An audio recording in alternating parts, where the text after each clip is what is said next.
नमस्कार दोस्तों, स्वागत है आपका आपके अपने यूट्यूब चैनल चुनू जीके सेंटर पर। आज का टॉपिक है साइंस यानी विज्ञान से आने वाले कुछ महत्वपूर्ण प्रश्न जो बार बार परीक्षाओं में पूछे गए हैं। ये एसएससी के परीक्षाओं में पूछे गए हैं। तो एसएससी के परीक्षाओं में पूछे जाने वाले क्वेश्चन रिपीटेड होते हैं, वो किसी भी परीक्षा में पूछे जाते हैं।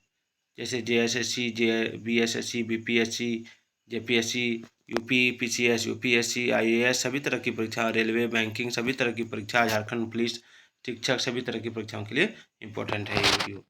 तो सबसे पहले हम लोग देखेंगे लंबाई दूरी के मात्रक। ठीक है, लंबाई दूरी के मात्रक देखेंगे। इसका पहले मैं ब्रश निकाल लेता हूँ। हाँ, तो लंबाई दूरी के मात्रक में आइए आप देख सकते हैं इसको। एक मिनट में थोड़ा बड़ा कर लेता हूँ उसको। इसमें आप देख सकते हैं कि 1 किलोमीटर बराबर 1000 मीटर है। ठीक है, और 1 माइल बराबर है 1.60934 किलोमीटर। ठीक है, एक नाविक मील जो है वो है आपका 1.852 किलोमीटर। ठीक है, और एक खगोलीय इकाई है 1.495 गुना 10⁻11 मीटर। ठीक है, और एक प्रकाश वर्ष है लाइट ईयर जो है 9.46 गुना 10⁻15 मीटर है। ठीक है, और एक पार्सेक बराबर है 3.08 गुना 10⁻16 मीटर। ठीक, उसके बाद यानी 3.26 प्रकाश वर्ष। अब आ जाइए, सड़क पर एक कार 60 किलोमीटर प्रति घंटा की एक समान चाल से दौड़ रही है। तो कार पर लगने वाला शुद्ध परिणामी बल जो है, ठीक है, यानी नेट रेजुल्टेंट फोर्स क्या होगा, तो 0 के बराबर होगा। ठीक, एक व्यक्ति एक लकड़ी की सीढ़ी के मध्य बिंदु पर खड़ा है। सीढ़ी कमरे के फर्श और ऊर्ध्वाधर के बीच फिसलना शुरू करती है, पर ऐसा करते हुए एक ऊर्ध्व तल में ही रहती है। फिसलती हुई सीढ़ी के मध्य बिंदु पर खड़े व्यक्ति द्वारा अनुरेखित पथ होगा। तो देखिए, इसमें हो जाएगा आपका एक वृत्ताकार पथ। एक गोलाकार पिंड एक वृत्तीय पथ पर एक समान कोणीय वेग से गतिमान है। ठीक है, तो वृत्तीय पथ की त्रिज्या r है। तो पिंड तो क्या होगा, तो पिंड का त्वरण जो है, ठीक है, किसके बराबर है, जो पथ के केंद्र की ओर त्रिज्यात्मक अंतर्मुख दिशा में है। ठीक है, एक भारी रबर के गुब्बारे में 200 सीसी जल भरा जाता है।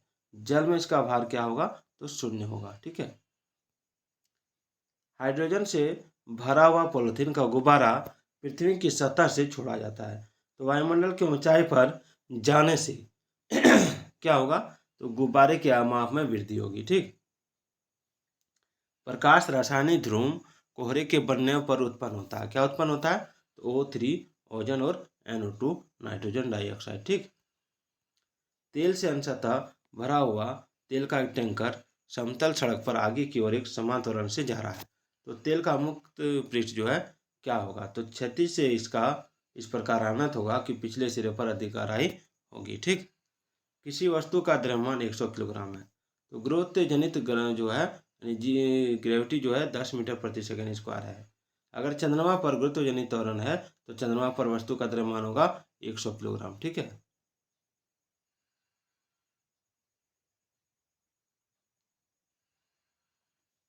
ध्यान दीजिएगा, गुरुत्व त्वरण का प्रभाव किसी वस्तु के द्रव्यमान पर नहीं पड़ता है, तो इसका प्रभाव पड़ता है केवल भार पर। सही सुमेलन करना है, तो ये सही सुमेलित पहले से दिया हुआ है। उच्च वेग सेक होता है, तरंग दैर्घ्य एंग्स्ट्रॉम होता है, दाब पास्कल होता है, ऊर्जा जूल होता है। ठीक है, ये इसकी इकाई है।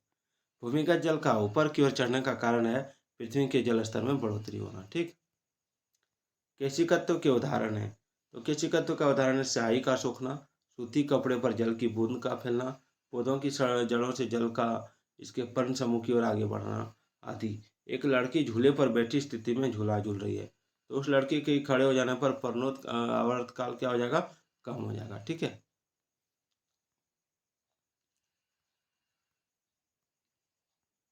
एक द्रव बूंद की संकुचित होकर न्यूनतम क्षेत्र घेरने की प्रवृत्ति का कारण क्या होता है, तो उसको कहते हैं पृष्ठीय तनाव। ठीक, और वॉशिंग मशीन का कार्य सिद्धांत होता है अपकेंद्रण का, और वायुमंडल की अनुपस्थिति में अंतरिक्ष का ताप पृथ्वी के ताप से अधिक होता है। ठीक है, और जब किसी झील की तली से उठकर वायु बुलबुला ऊपरी सतह तक आएगा तो उसका आकार कैसे होगा, तो बढ़ जाएगा।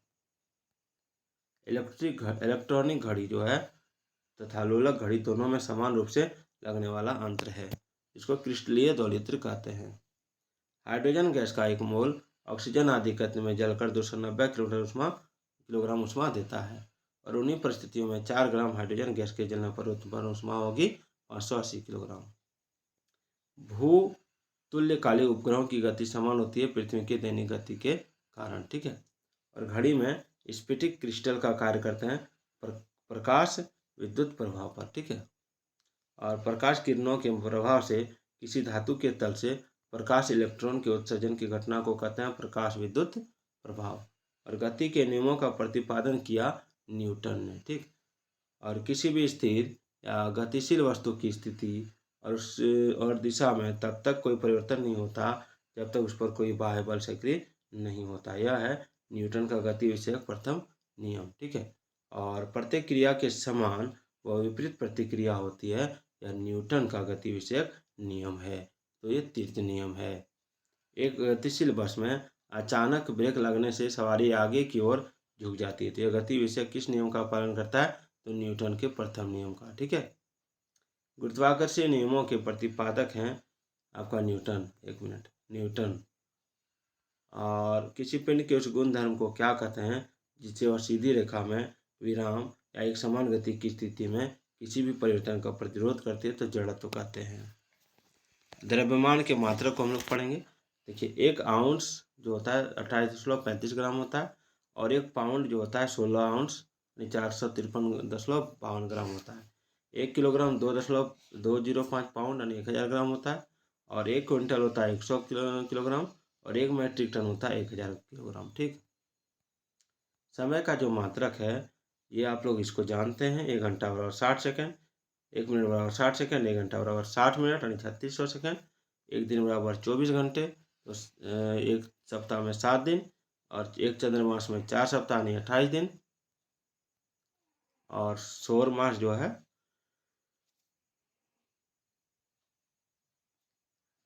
30 या 31 दिन, फरवरी 28 या 29 दिन। 1 वर्ष जो है 13 चंद्रमास यानी 1 दिन और 1 अधिवर्ष है 366 दिन यानी आप देख सकते हैं इसको।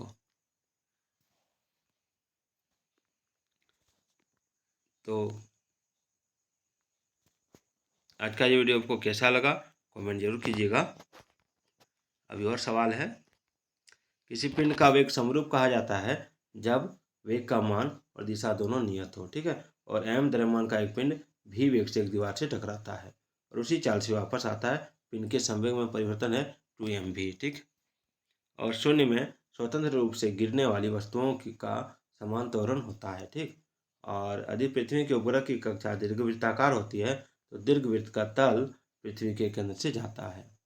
और स्प्रिंग का काठिन्य है स्प्रिंग की भारवाहिका धारिता, ठीक। जी की इकाई है आपका न्यूटन मीटर प्रति मीटर स्क्वायर किलोग्राम स्क्वायर और आवेग माप है भार का और बल का मात्रक है किलोग्राम मीटर प्रति सेकेंड स्क्वायर और 1 माइक्रोन बराबर है 0.001 मिलीमीटर, ठीक है। और माइक्रोमीटर और एक तापमान का SI मात्रक है केल्विन, ठीक है। और एक पानी से भरी गिलास के नीचे से कागज को खींचते हैं तो पानी में गति उत्पन्न नहीं होती है जड़त्व के कारण। स्प्रिंग को अपनी समान लंबाई पर वापस लौटने के लिए लगने वाले बल को कहते हैं प्रत्यानयन बल। और एक जेट इंजन किस सिद्धांत पर कार्य करता है? तो रैखिक संवेग संरक्षण पर। रॉकेट किस सिद्धांत पर कार्य करता है? तो संवेग संरक्षण के सिद्धांत पर। और यदि एक कण का वेग अपने आरंभिक कण का 1/3 कर दिया जाए तो कण की गतिज ऊर्जा हो जाएगी 1/9 गुना। एक लड़की झूले में बैठकर झूल रही है, यदि लड़की एकाएक खड़ी हो जाए तो दोलन काल कम हो जाएगा। और गतिमान वस्तु में होती है गतिज ऊर्जा और चलती गाड़ी में बैठे आदमी की ऊर्जा होती है वो गतिज एवं स्थितिज दोनों होगी। जब किसी गतिमान पिंड की गति दोगुनी हो तब लगने वाला समय होगा, यदि दूरी अपरिवर्तित रहे तो आधा। न्यूटन के गति के प्रथम नियम से किस राशि की परिभाषा मिलती है? तो एक समान गति की। एक वस्तु के जड़त्व की प्रत्यक्षता निर्भरता है द्रव्यमान पर और विभवांतर नापने के लिए प्रयुक्त युक्ति को जाना जाता है वोल्टमीटर से। वेंटुरी मीटर से मापा जाता है द्रव्य का प्रवाह। और मुकेश सवेरे सवेरे गंगा नदी में स्नान कर रहा था और अचानक वह तैरने लगा। मुकेश पानी में तैरता है। यह न्यूटन के गति के किस सिद्धांत को सत्यापित करता है? तो गति के तृतीय सिद्धांत को। एंगस्ट्रॉम क्या मापता है? तो एंगस्ट्रॉम मापता है तरंग दैर्घ्य, और टेकोमीटर वह उपकरण है जिससे मापा जाता है चाल को। और एनेमोमीटर का उपयोग मापने में किया था पवन का प्रवाह, और व्यक्ति का भार उस लिफ्ट में अधिक होगा तो ऊपर की ओर त्वरित होने वाले में। दो वेक्टर जिनका मान भिन्न है उनका परिणामी शून्य हो सकता है। ठीक है, वे भौतिक राशियां जिनमें परिमाण और दिशा दोनों होते हैं सदिश राशियां होती हैं। तो आज का ये वीडियो आपको कैसा लगा कमेंट जरूर कीजिएगा। आगे और भी बहुत सारे सवाल हैं जिसको मैं कल कराऊंगा। तो जय हिंद, जय भारत।